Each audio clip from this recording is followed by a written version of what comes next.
पश्चिम बंगाल के रण में एक बार फिर गुरुवार को केंद्रीय गृह मंत्री अमित शाह उतरे। बंगाल के कूच बिहार में उन्होंने चौथी परिवर्तन यात्रा की शुरुआत की। रैली को संबोधित करते हुए उन्होंने सत्ताधारी तृणमूल कांग्रेस यानी कि टीएमसी और मुख्यमंत्री ममता बनर्जी पर जमकर निशाना साधा। उन्होंने कहा कि इस बार का बंगाल चुनाव ऐतिहासिक होगा। ममता को गुंडे चुनाव जिताते हैं और उनके दंगा प्रमुख से भाजपा का ब्लॉक प्रमुख लड़ेगा और जीतेगा। उन्होंने मुख्यमंत्री से पूछा कि क्या जय श्री राम के नारे पाकिस्तान में लगेंगे। अमित शाह ने कहा कि ममता बनर्जी अपने भतीजे को अगला मुख्यमंत्री बनाने के लिए काम कर रही हैं, जबकि प्रधानमंत्री मोदी गरीबों के लिए काम कर रहे हैं।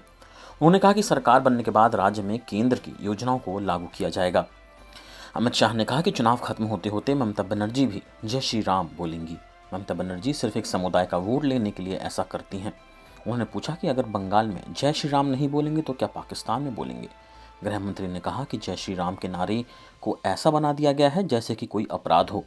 ममता बनर्जी इससे अपमानित महसूस करती हैं। हम जानना चाहते हैं कि क्यों। अमित शाह ने कहा कि बंगाल में ममता बनर्जी गुंडों के दम पर चुनाव जीतती हैं। इस बार ममता दीदी अपनी सीट भी नहीं बचा पाएंगी। उन्होंने कहा, ममता दीदी, ये बंगाल का चुनाव इस बार ऐतिहासिक होने जा रहा है। आपके दंगा प्रमुख गुंडों के सामने मेरी भारतीय जनता पार्टी का बूथ प्रमुख लड़ाई लड़ने वाला है, बूथ का कार्यकर्ता लड़ने वाला है। ममता दीदी, ये लड़ाई आप जीत नहीं सकती, क्योंकि बंगाल की जनता ने तय कर लिया है कि परिवर्तन लाकर रहेंगे। गृह मंत्री ने कहा कि मोदी सरकार गरीबों और ज़रूरतमंदों की मदद के लिए 115 योजनाएं चला रही है। ममता दीदी इन योजनाओं को रोक रही हैं, इनकी नाकाबंदी कर रही हैं। मोदी सरकार गरीबों और ज़रूरतमंदों की सेवा के लिए काम कर रही है। ममता दीदी केवल अपने भतीजे को अगला सीएम बनाने की दिशा में काम कर रही हैं। ममता दीदी ने किसानों को पीएम से 6,000 रुपये लेने से क्यों रोका है। जनता आपको घुसपैठ के मुद्दे पर ही सत्ता से हटाएगी। रैली में अमित शाह ने कहा कि टीएमसी के गुंडों ने 130 भाजपा कार्यकर्ताओं को मार डाला। वे आज़ाद घूम रहे हैं और कोई पकड़ा नहीं गया है। मैं टीएमसी को बताना चाहता हूं, हम भविष्य में सरकार बना रहे हैं और हम इन गुंडों को सलाखों के पीछे डालेंगे। उन्होंने कहा, टीएमसी और कम्युनिस्ट पार्टियों ने राज्य में विकास के लिए कुछ नहीं किया है। हम सबका साथ सबका विकास के आदर्श के साथ काम करते हैं। रैली को संबोधित करते हुए गृह मंत्री ने कहा कि मैं तृणमूल के नेताओं को सुन रहा था। वो कह रहे थे कि क्यों परिवर्तन यात्रा निकाल रहे हो, ठीक ही तो चल रहा है।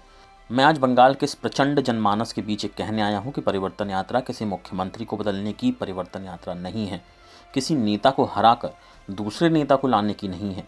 ये परिवर्तन यात्रा बंगाल की स्थिति में परिवर्तन करने की यात्रा है। ये परिवर्तन यात्रा राज्य को घुसपैठ, बेरोजगारी, बम विस्फोटों से मुक्त कराने और राज्य में किसानों की स्थिति में बदलाव लाने के लिए है। ये परिवर्तन यात्रा सोनार बांग्ला के निर्माण की दिशा में एक यात्रा है। कैसा लगा ये वीडियो हमें कमेंट सेक्शन में ज़रूर बताएं, और अगर ये वीडियो पसंद आया हो तो इसे लाइक और शेयर भी करें, और हमारे channel Asia net news Hindi को सब्सक्राइब करना ना भूलें, और इसके नोटिफिकेशन पाने के लिए बेल आइकन को ज़रूर दबाएं।